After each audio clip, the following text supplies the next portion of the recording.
prohibiting it, and we will take them to court challenging it. Welcome to this week's edition of New York Now. I'm Dan Clark. When Governor Andrew Cuomo took office 10 years ago, he said he would clean up Albany. That lasted a few years until an ethics commission that he created started investigating things that Cuomo did not want investigated, like some of his closest allies. And since then, he's done little to address misconduct in state government. Fast forward to now, and Cuomo's found himself in several controversies, including his own ethics, like claims of sexual harassment, his handling of nursing homes during the pandemic, and more. And that all came to a head this week when Cuomo announced his resignation, while again denying that he'd done anything wrong. In my mind, I've never crossed the line with anyone. But I didn't realize the extent to which the line has been redrawn. And that's opened the door for Lieutenant Governor Kathy Hochul to step in. Hochul will be the first woman to serve as governor in state history, and she already has a track record of public service. We'll tell you more about Hochul a little bit later in the show. But during her first remarks since Cuomo announced his resignation, Hochul made clear that, for one, she hasn't been close with Cuomo for quite some time, and for two, that her administration would look very different. No one who is named as doing anything unethical in the report will remain in my administration. And I'm going to stand right here. At the end of my term, whenever it ends, no one will ever describe my administration as a toxic work environment. And that might not be temporary. Hochul said the next day that she plans to run for a full term as governor next year. I am the most prepared person to assume this responsibility, and I'm going to ask the voters at some point for their faith in me again. But right now, I need their faith, I need their prayers, and I need their support to make sure we get this right. And there are now a lot of open questions and a lot to talk about. Let's get into it with Karen DeWitt from New York State Public Radio and John Campbell from the USA Today Network. Thank you both for being here. You're very welcome. So it's certainly been a week. I think it's been 2 weeks. It's just been, I know that we're all exhausted. It's been a year and a half, honestly. It's probably been the most intense time in my career, even surpassing when Eliot Spitzer resigned and was replaced by David Patterson, because this seemed to just drag out even longer. No, it's really been something. I do wonder what the impetus of his resignation was. After the AG's report, he took a few days, and then a week later, I think I was surprised that he resigned. Karen, I want to go to you first. Yeah. During the governor's speech, it was about 20 minutes long. What stood out to you that people may not have noticed watching from home or reading in the newspaper? What stood out to me was when he said, well, you all know me as a fighter. My instinct is to fight. That's when I knew, oh my God, he's resigning, because it wasn't clear up to that point. Remember, this was preceded by his lawyer, Rita Glavin, picking apart the Attorney General's report piece by piece by piece.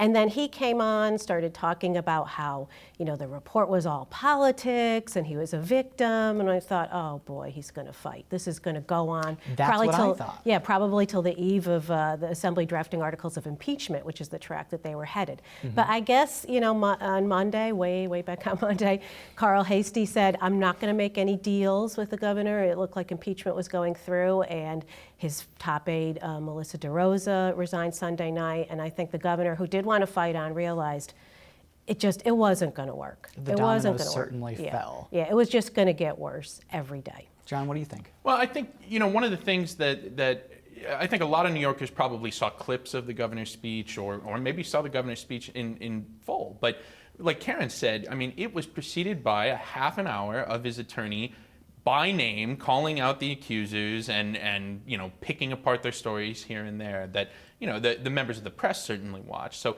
it was, CNN had a headline out there that said, Andrew Cuomo does the least Andrew Cuomo thing in the most Andrew Cuomo way. And I thought that was a really good way of distilling it, because, he was resigning. He kind of sort of apologized, but, he also wanted everybody to know that from his perspective, he was getting railroaded here. So he's gone in a week and a few days. I can't do math in this moment. There's this open question now because the Assembly has started the impeachment probe. So there's this question now of, can they, when he leaves office, do they have to do it before he leaves office? And I asked Assemblymember Chuck Levine, who is chair of the Judiciary Committee, about this earlier this week. It seems like it was a month ago at this point. And here's what he said about that. Dan, that's a very interesting question. We may very well have the authority to do that, and I wouldn't discount that for a moment. But the end result would be, because he's already out of office, an impeachment itself is going to be moot. It's not going to be meaningful. But there would be the opportunity in the court of impeachment to prohibit him from ever again occupying statewide office. So, Karen, what do you think about that? Do you think the Assembly is going to move forward with impeachment, or do you think they're going to get in some legal trouble? There's a lot of different roads we could take here. I think they're really agonizing over this decision because I think it could reflect badly on them if they just drop it now after they were so serious just on Monday. And, you know, looking into all these various allegations, it's not just the sexual harassment, it's his book deal, it's the nursing home policy. Can they just walk away from that politically? And, you know, what's their own political future? Will that be held against them by a potential primary challenger in 2022? So I think it's difficult for them to walk away from it. Certainly, I would hope if they gathered any good evidence and they don't go through impeachment, they would hand it to the 4 or 5 district attorneys around the state who are investigating various allegations, or even to the feds who are investigating the nursing home policy. But yeah, I don't know. I mean, if they do go through it, it would be a major distraction for the new governor, Kathy Hochul, right? It would, and there's a legal question of can they not? And from what I understand, the legal question is caught up on 2 words: elected official. That's in the state constitution. Impeachment of an elected official. But I would argue that they kind of had that same question when President Trump was being impeached last year or this year. It was actually this year. I Yeah, was thinking about that this everything morning. is just happening. I know. So quick. It seems like 10 years ago. Well, and you know, one of the things there with impeachment, it has been used so rarely in New York State that there's no legal precedent. There's a very little legal precedent. William Sulzer was impeached in 1913 as the governor, and you know, there are some like Supreme Court decisions there, but they never really advanced to the Court of Appeals. There's not a lot of precedent for this. So there's the question of if you impeach Andrew Cuomo before he leaves office, you know, can you continue impeaching him after? I mean, there are a lot of legal questions that would get tied up in the courts. It might get there. We don't know. Also, Seltzer wasn't banned from holding office, and he Yeah. became an assembly member Yeah. a few weeks later. So perhaps it could be, you know, Assemblyman Andrew Cuomo from Queens or something in a year. Goodness Who gracious. knows? Well, and that's, you know, that's the thing too. You know, the Assembly can impeach. The Senate trial with the Court of Appeals. You know, there are 2 options. You can just remove the person from office, or you can remove the person from office and bar them from running for office in the future. So, there are a lot of lawmakers who do want to do that, but there are a lot that think it might be a distraction. It's a lot. It's going to be a lot to go through. It would suck all the air out of the fall and take all the attention away from anything that the new governor does. It'd be kind of like the Trump-Biden situation when the Trump second impeachment happened, which was back just in January, February 2021, and nobody was paying any attention to the new president because of that. Well, and one other thing to note too, Andrew Cuomo has $18 million in his campaign account. You know, if he were to want to run in the future at some point, that's a lot of money. There was a quote from Jay Jacobs this week about that. I forgot who asked him. I think it might have been Spectrum. It might have been USA Today. But he said something to the effect of, Andrew Cuomo has $18 million. The state Democratic Party wants it. And then he had this little quip where he says, if he wants the wire details, we're happy to give it to him. Yeah, I'm sure it's Like in the that's- mail, Jay Yeah, Jacobs. that's happening, right? Yeah, so like you can really see how any support that Cuomo had within the party, and obviously from without the party, has just diminished at all. And this is also a political situation a little bit. According to the governor, during his remarks when he was resigning this week, he, as we said earlier, he said that he did nothing wrong, but also he's really doubling down on this notion that this is just all political. Take a look at this. New York Smart tells us that this situation and moment are not about the facts. It's not about the truth. It's not about thoughtful analysis. It's not about how do we make the system better. This is about politics. So, John, how do you think politics affects this? Do you think the Democrats on the Judiciary Committee might say, let's back off from this, let's not look too extreme in terms of the governor, because among voters, he at least has a sliver of support left? Well, I mean, it's political in the sense that we we live in a political system. You know what I mean? Right. And so he needed votes. He didn't have votes in neither the Assembly nor the Senate. So in that sense, it's political. But in terms of him, trying to brush it aside or try to, suggest that he's the victim of some sort of political witch hunt, that's not necessarily what's going on here. This is the system, and he knows it better than anybody. Mm-hmm. When he was Attorney General, he put out reports on Eliot Spitzer and Governor Patterson that were very damaging to both of them. So, I mean, there's a bit of irony there, that's for sure. Exactly. Right? It's a little difficult to feel too badly for him on that point. It seems like that argument that he made is not working, but he's making it anyway, perhaps in case. You never know with politics. I mean, he was down before. I covered him in 2002 when he primaried Carl McCall for governor, dropped out 5 days before the race, and then went through a horrible divorce with Kerry Kennedy, and everybody thought he was finished, and he came back. I mean, I think this time it's quite a bit harder to do, but I think that leaves the door open a little. He can say, yeah, I told you at the time it was all political, that's in the past, I'm a different person now. I mean, he's leaving that door open, I think. I think so too. Yeah. I don't know whether it's because he wants to get a job somewhere doing something or whatever, or if he's maybe planning on running next year, which would just be very exciting. I don't think next year. Yeah. I But don't maybe, think so I don't know, either. 2026, maybe a New York City office. I don't want to sound rude, but he's a little old. I just don't know, Okay, could how he old do is our this again? president? Yeah, And how old was exactly. our Very last true. president? So, I mean, I think that he could do it if he wanted to. You would think maybe he would want to find something else to do, but he's never done anything else in his That's life. very true. So he can't really conceive of having another career, I don't think. Right. We have about a minute left. I want to leave it to John on Kathy Hochul. She delivered this speech to us when we were in the Blue Room with her, and then she took questions. I found her presentation and the way that she talked to us to be very different from Andrew Cuomo. And I'm wondering, John, how do you think she's going to change the administration and maybe her relationship with the legislature? What's going to be different under Governor Kathy Hochul? Well, the thing that struck me is she made a point to say that whenever she's out of office, whenever her term ends, you won't be able to describe her work environment as toxic. And that was very clear that she was trying to differentiate herself from Governor Cuomo, because it's not just the sexual harassment claims, it's also he's left a trail of former employees who felt that the administration was toxic and built on fear, and that was documented in the Attorney General's report as well. So she's trying to differentiate herself from Andrew Cuomo. She made a point of saying that she was not close with Andrew Cuomo, which also happens to be true.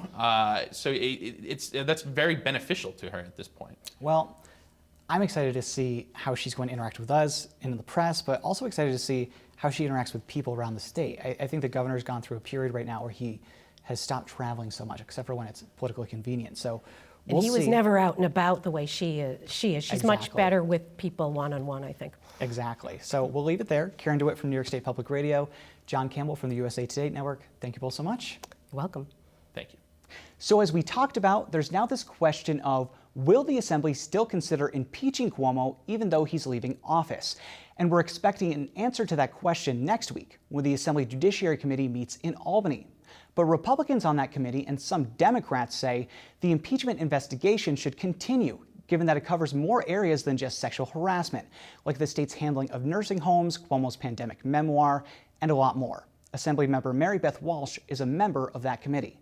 You know, that's all important stuff, and I think that goes to that abuse of power and that abuse of office, and I think I would like to continue to proceed. We were tasked by the Speaker to do that work, and I want to see it to an end.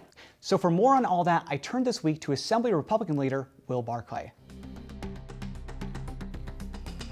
Assembly Republican leader Will Barclay, thank you so much for being here this week. I appreciate it. Thanks for having me on. Of course. So Governor Cuomo has resigned. At the same time, the Assembly has conducted an impeachment probe against him for the last 5 months. And now there's this question of, can they or can they not still impeach the governor since he's going to be out of office sometime next week? What's your position on that? Do you think the Assembly should move forward with impeachment at this point? Yeah, I feel pretty strongly that we ought to continue forward. And there's a few reasons why I feel that. First of all, we've spent 5 months and millions of dollars on the investigation. And it just seems kind of a waste just to throw that all away, particularly when we're on the cusp of, I think, coming out with the report and actually taking an impeachment vote in the assembly. So I think that's important. But I think really, ultimately, New Yorkers want answers. And it's not just about the sexual harassment. We do have the AG's report on that, but there's a lot of other scandals that have been surrounding the governor, like the nursing home fatalities and the potential cover-up of those fatalities, and using government resources for his book that he wrote during the height of the pandemic and got $5.1 million for. So those scandals need to be addressed. And I think, people want answers, particularly those who maybe lost loved ones in nursing homes. They want accountability. And so that's one reason, two reasons, I guess, why we ought to do it. Ultimately, the other question is, and this is, I think, less of a concern, but certainly is relevant, is the fact that if he is impeached, my understanding, he can't run for office again. And I don't know if the governor would be able to do with all the stuff that's surrounding him now if he ever make a political comeback, but this certainly would shut the door on that if he was impeached. And I think I saw on Wednesday that all of the Republican members of the Judiciary Committee feel this way as well. They want the impeachment to go forward, correct? Yeah, I think they want very much so. And again, I've never talked about the investigation with them, but I have asked them numerous times how they felt things were going. Some felt like the probe could have gone faster or the investigation could go faster, but they feel strongly with all the efforts that's put in that we need to bring this to a conclusion. And Assembly Speaker Carl Heastie earlier this week was asked if he needed 76 Democratic votes to bring the articles of impeachment to the floor, 76 being half the chamber. But he said that he really didn't need 76 Democrats because obviously Republicans would be on board for impeachment as well. Is that correct? What's the sense in your conference right now? Do you think that they are pretty unanimously aligned in terms of impeaching the governor at this point? Well, yes, certainly in our conference, I haven't heard anyone say they were opposed to it or defending the governor. But for that matter, I haven't heard it on the Democratic side either. So I think if you brought an impeachment vote today, you might get a unanimous vote in favor of doing that. The only thing that's really changed now is obviously the governor's resigned. And so maybe people's views have changed and don't think that we ought to pursue this. But I'm not even sure that's the case. And I do think it's a bipartisan feel out there that we should somehow get accountability with this governor. So you're a lawyer. I want to pose this legal question to you. There have been a lot of rumblings of can they even pursue impeachment since the governor has resigned? What do you think about that? Do you think the assembly should move forward even if it's not possible, might create some litigation there? Do you have a sense of can the assembly even do this now? So my understanding, I haven't read a memo on it, although I'm a lawyer. I would say I'm far from an expert on impeachment, but we do have attorneys on staff, fortunately, and they advised me that you could move forward, but they have not had a chance to actually provide a legal analysis of why they came to that conclusion. So I wait to see that, but my understanding, you could do it, for the reasons that I just explained, and one of the major reasons is to prevent him from running for office again. So switching gears here, you've been in the assembly since Governor Andrew Cuomo started his first 3 terms. You were in it actually before that as well. I'm wondering, what would you like to see changed once he resigns and Kathy Hochul takes the governorship? What dynamic would you like the legislature to have with the governor's office moving forward? Well, interestingly enough, both Governor Spitzer, who resigned in disgrace, and now Governor Cuomo, they had a style where they didn't really work collaboratively with the legislature and certainly not with the Republicans. I was hopeful when Governor Cuomo started that he was going to be a real contrast to Spitzer, and it did appear like that was going to be the case. He certainly brought some professionalism back to the executive staff, and I thought there was some collaboration with members of the legislature. Unfortunately, that sort of drifted, and obviously I think ultimately it was part of his downfall because he ultimately didn't have a friend left politically in the legislature. So I would like to see Kathy Hochul work more as a partner with the legislature and not necessarily have to be so partisan all the time. Obviously, as a Republican in a heavily Democratic state, we'd like to have Republicans' thoughts and voices heard. And it's not always, it doesn't necessarily have to be on big ideological issues. Obviously, we're going to have differences. Republicans and Democrats always have differences, but there's a few things could change. And I cited this example the other day about bail reform. I don't think anyone in my conference was dead set against any type of bail reform. We just felt that what was instituted went way too far. Now we think there ought to be some reform of that reform. And it doesn't have to be crazy. I mean, one thing we suggest is having judges have discretion, decide whether the defendant is a danger to the community before letting him out without bail. So there's a reform that I think if you ask most New Yorkers, they wouldn't say that's a radically Republican idea or radically Democrat idea. They think that's a common sense idea. So I hope Kathy Hochul understands that and will look forward to working with the legislature on whole, but also Republicans, because we do have a lot of good ideas of how to make this state a better place to live. Yeah, I think it's going to be really interesting to see how the dynamic changes when Kathy Hochul takes that governorship and how she works with the legislature and her governing style over the state of New York. But we do have to leave it there. Assembly Republican Leader Will Barclay, thank you so much. Thanks for having me on, Dan. So we'll see what happens next week in the Assembly. In the meantime, you might be asking yourself about the woman who's about to be New York's next governor. Kathy Hochul has been New York's lieutenant governor for 6 years now, and she's about to be the first woman to serve as governor in New York State history. And we actually asked her a year and a half ago how'd she feel if that happened. Listen to this. You know, I never make any future forecasts. I'm honored to be able to serve as lieutenant governor, and if the circumstance arises where I need to step in, I am battle tested, I can handle it. But her start in politics came long before her election as LG. Here's a look at the career and life of soon-to-be Governor Kathy Hochul. Kathy Hochul has made her mark in state government over the last 7 years as a leader of the state's economic development strategy and a fierce advocate for issues related to women, like childcare and access to abortion.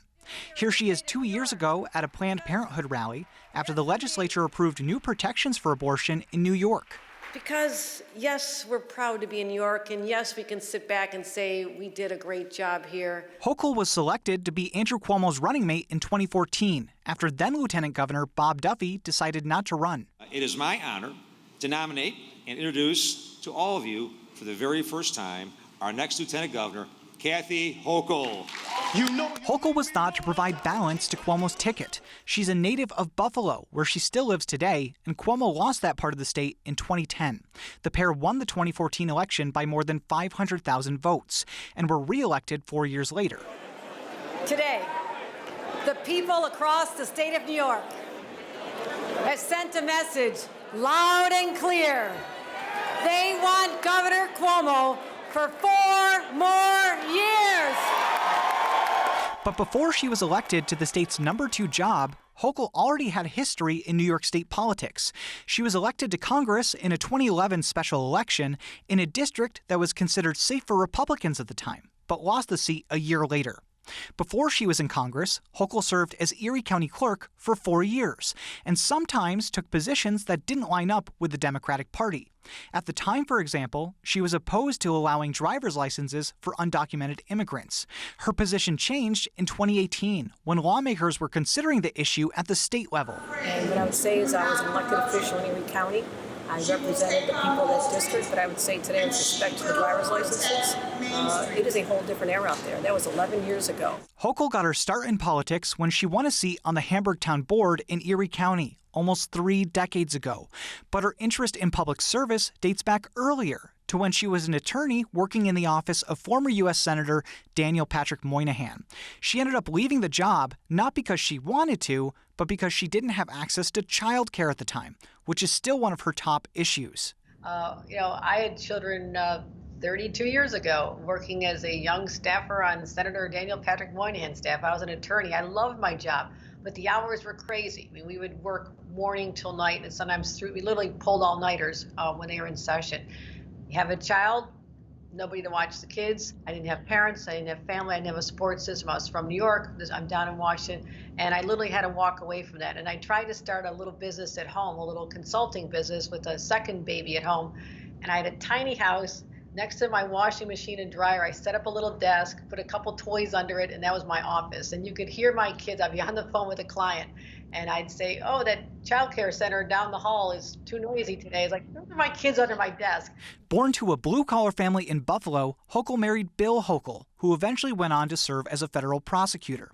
And while the Hokels are considered a political power couple to some, Kathy Hochul is still driven by her own experiences in life. Childcare is a top issue for her because she went through it, and economic development hits close to home, literally. Buffalo's gone through a major renaissance over the last decade, in part due to the state's regional economic development strategy. She leads the state's regional economic development councils, and she always makes time to get back to her roots, even in politics. One more hometown shout out, my local chairman, Erie County, Jeremy Zellner. Thank you for being there every step of the way for me. Thank you, Jeremy. And she's relatively well regarded in the legislature. She often leads proceedings in the state Senate and is considered an ally among Democrats in the Assembly. That could give her a leg up in her own political future, whatever that may be. So hopefully you know a little more now about New York's next governor, but we've also got more coverage on Hochul and Cuomo's resignation over on our website. Visit every day for updates from the state capitol. Until then, thanks for watching this week's New York Now. Have a great week and be well.